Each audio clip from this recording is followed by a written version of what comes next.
This video is brought to you by Squarespace, the amazing platform to build a lovely online presence. Hello everyone, and welcome back to my channel. I'm so glad that you're here today.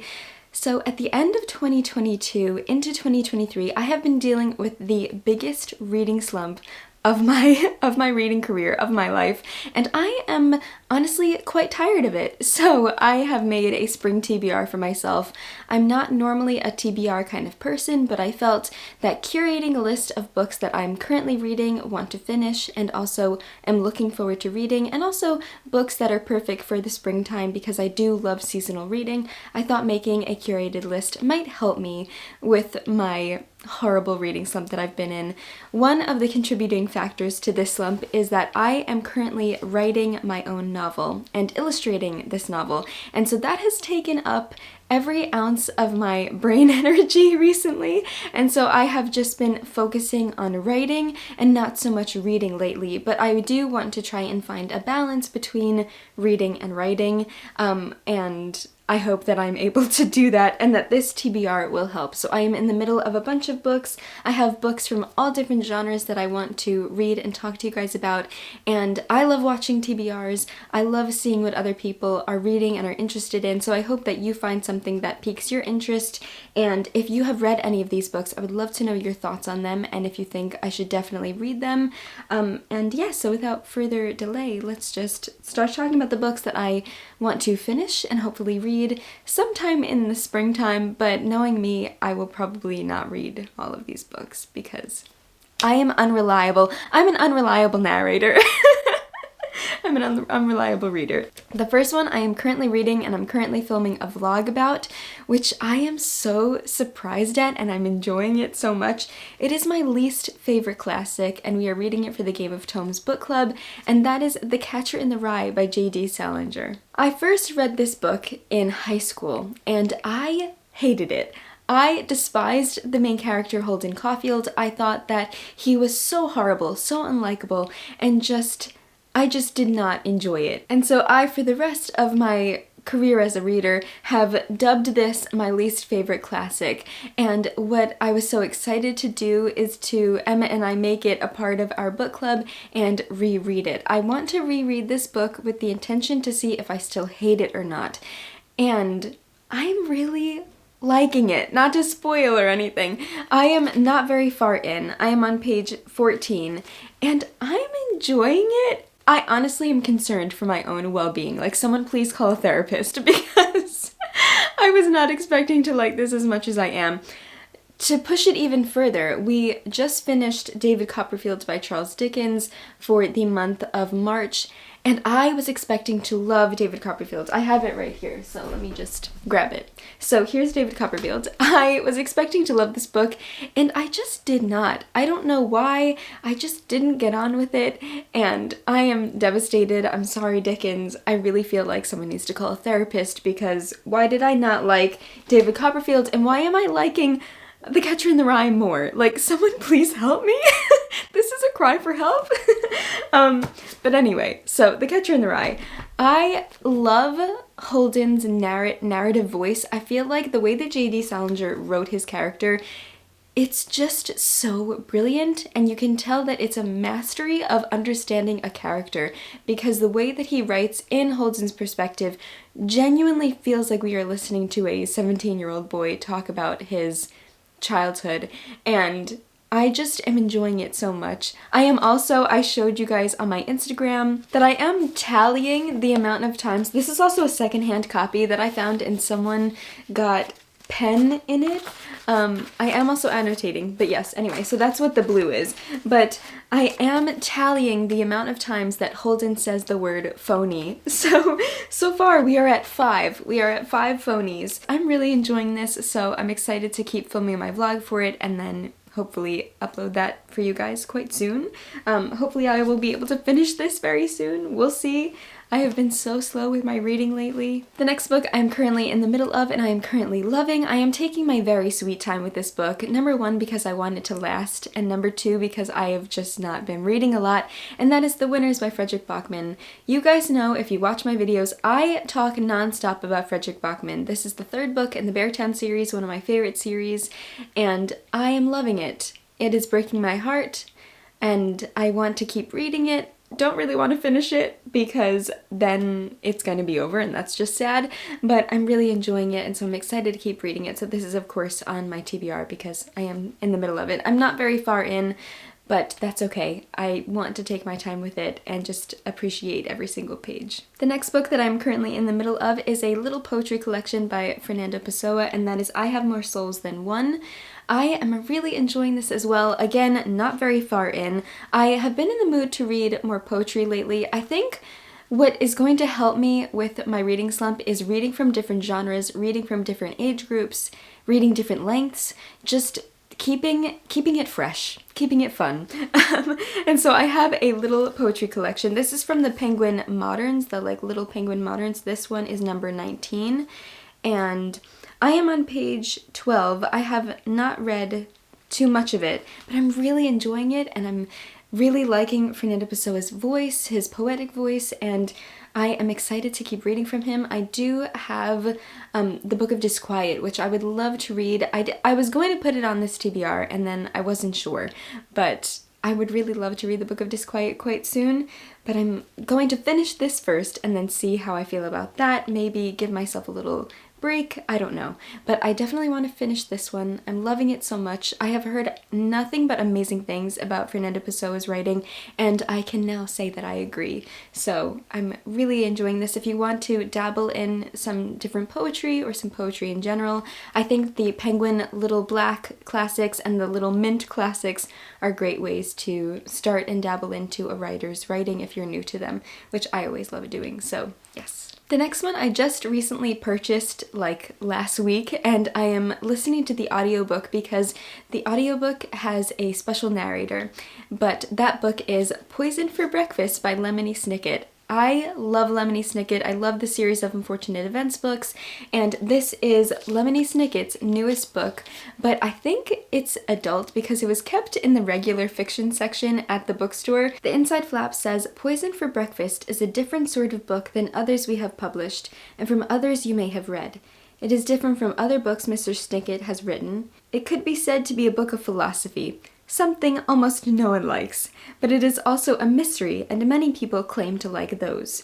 Certainly Mr. Snicket didn't relish the dreadful task of solving it, but he had no choice. It was put in front of him, right there, on his plate." And so it's about Lemony Snicket eating poison for breakfast and trying to figure out who poisoned him, how he was poisoned.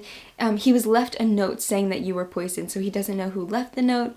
It's part mystery, part philosophy. He just kind of goes on a lot of different tangents, which I love.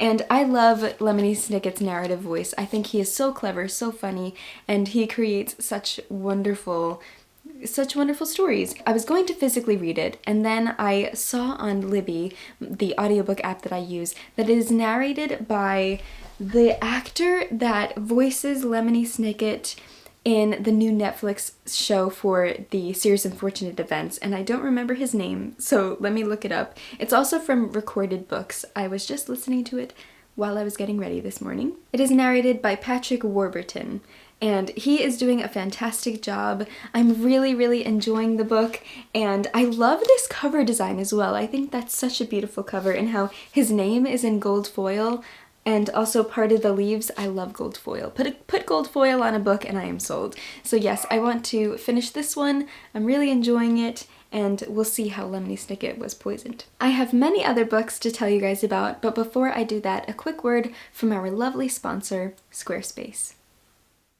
Squarespace is a website builder which easily allows people to create engaging and unique websites. I have now made my website portfolio through Squarespace, and I truly couldn't be happier with the results. They have so many easy-to-use features, such as customizable page layouts and amazing design tools so you can create your own uniquely personal website. You can even connect your social media accounts so visitors can find you on multiple platforms. From websites, creative portfolios, online stores, and analytics, Squarespace is the perfect platform to build a lovely online presence and run your business.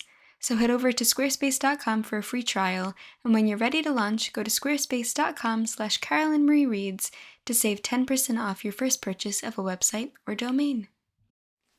The next one I am ridiculously excited about. These are the books that I want to read ASAP. I think this is the one book that I want to just read as soon as possible that I'm not currently reading and that I will 100% read. So it is by my favorite author and illustrator. He has the biggest place in my heart. His work has the biggest place in my heart because he is one of the main reasons why I want to be a writer and an illustrator, because I have loved his books ever since I was like 9 years old. And he just came out with a new book, and that is Brian Selznick's Big Tree. So Brian Selznick, you guys know, if you are familiar with me, I talk about his books all the time, I talk about his illustrations all the time, how he has had such an important effect on my career as an illustrator, and he gave us a new book. He gave us a new creation, which I am just so thrilled about, and I can't wait to read it. I honestly don't know too much about this book because I want to be pleasantly surprised, but I think that it has something to do with the evolution of trees. It is something about the history of trees. I think we're following two seeds and their journeys as seeds becoming trees. There were illustrations of dinosaurs in this book and different wildlife, and I believe it's like part nature story, part historical context surrounding the history of trees. I don't want to know too much. That was nonsense what I just said. That's all that I know about this book, but I am so excited about it. It is, of course, beautifully illustrated and beautifully written by Brian Selznick, who I just adore. He is fantastic, and his books are just absolute works of art, masterpieces, and I can't wait to read this very, very, very, very, very soon because I just can't wait. It came out a few days ago. No, it came out last week, and I can't believe that I haven't started it yet, but I think that's because I'm already in the middle of like 3 or 4 books. So once maybe I finish one of those books, I'll pick up this one, or maybe I'll just pick this one up and say, screw it. So yes, that is Big Tree by Brian Selznick. Another book that I want to read very soon because it has aspects in it that kind of relate to the book that I'm writing, and that is The Housekeeper and the Professor by Yoko Ogawa. I bought this book semi-recently because I have been wanting to get into more Asian literature, and this is part of Vintage Classics, the Vintage Japan series, and I love these editions. They're so beautiful. The Housekeeper and the Professor is about a housekeeper working for this, I think he's a mathematician, this old professor, and the professor, I believe he has some kind of memory loss. Yes, it says every morning the professor and the housekeeper are introduced to one another. Because of a head injury 17 years ago, the professor only has an 8-minute memory. Although he may not remember what he had for breakfast, his mind is alive with elegant mathematical equations from the past. He devises clever math riddles based on the housekeeper's shoe size or her birthday, and the numbers reveal a sheltering and poetic world to both the housekeeper and her 10-year-old son. With each new equation, these 3 souls forge a bond that runs far deeper than memory. And it's translated by Stephen Snyder. That just sounds amazing! And so there are aspects of this book that kind of relate to a little bit. I don't want to give anything away, and I'm also just really looking forward to reading this because I have a lot of connection between memory loss because I worked at a nursing home in the dementia unit and my grandfather suffered from dementia, so I've always been really passionate about memory loss, and this just sounds fantastic, so yes. The next category I made is nature books, or at least books that are perfect for the springtime. So I have mentioned this on my channel before, but I will just say it again. I am a huge walker. I love walking. I love walking in nature. I love just walking around my neighborhood. Walking is one of the greatest things that I think as humans we are able to do, just because I see it as very meditative, very relaxing, and it makes my body feel good, makes my brain feel good.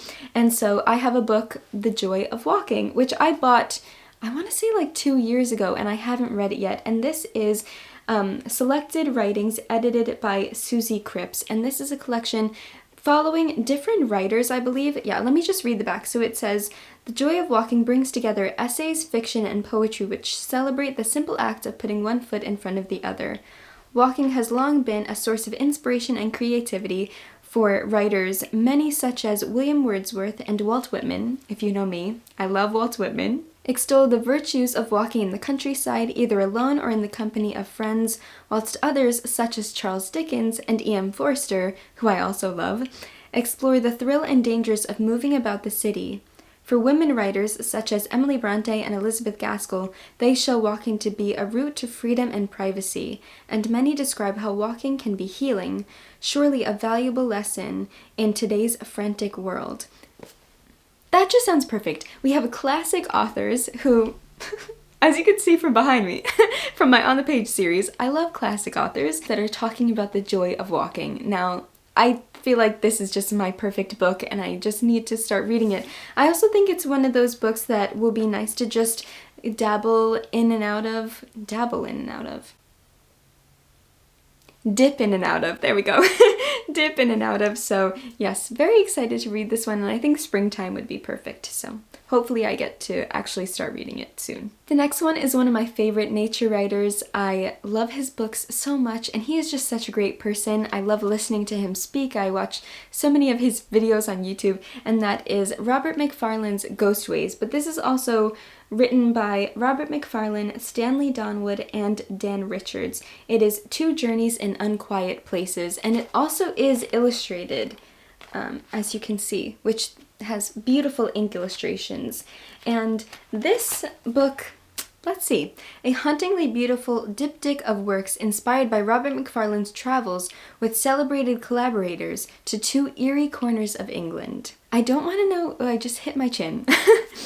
I don't really want to know too much else. I kind of want to be pleasantly surprised, just because I like going into books not knowing too much, unless it's a book that I feel like would be beneficial to know a lot about it. But yes, I also don't want to look at too many of the illustrations either, because I also love being pleasantly surprised when looking at illustrations.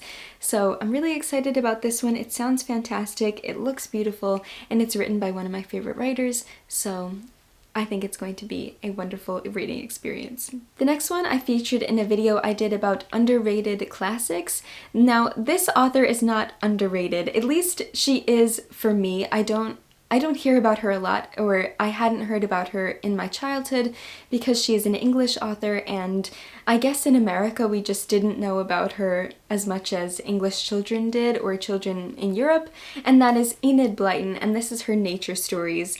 And I think that this book is perfect for spring. Could I be wrong? Yes, because I haven't read it yet. I think it will be perfect for spring, but it explores the great outdoors with the world's best love storyteller.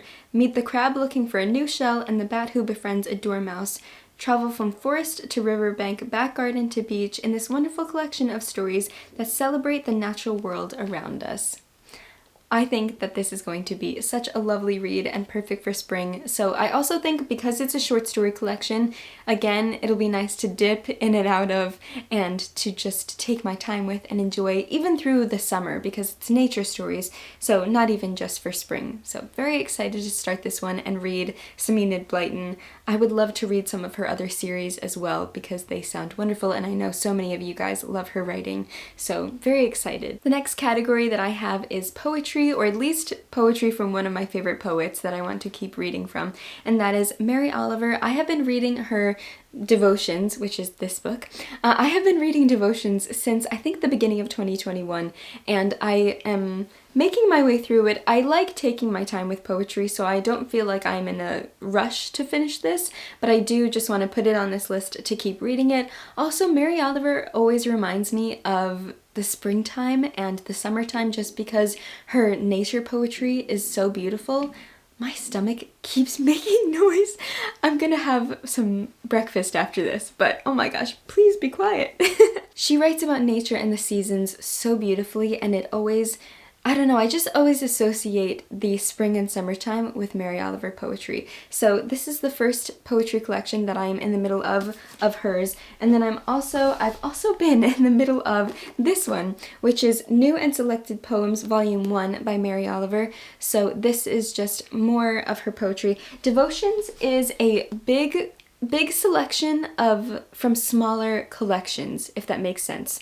And then the New and Selected Poems, I think there are poems that overlap in both of them, but there are some poems in here that aren't in Devotions, so I just want to make sure that I read everything that Mary Oliver has written, so I like collecting a bunch of her different editions, because some of them have some poems that some of the other ones don't. So this is volume 1. There is also volume 2, which is an older picture of her on the cover.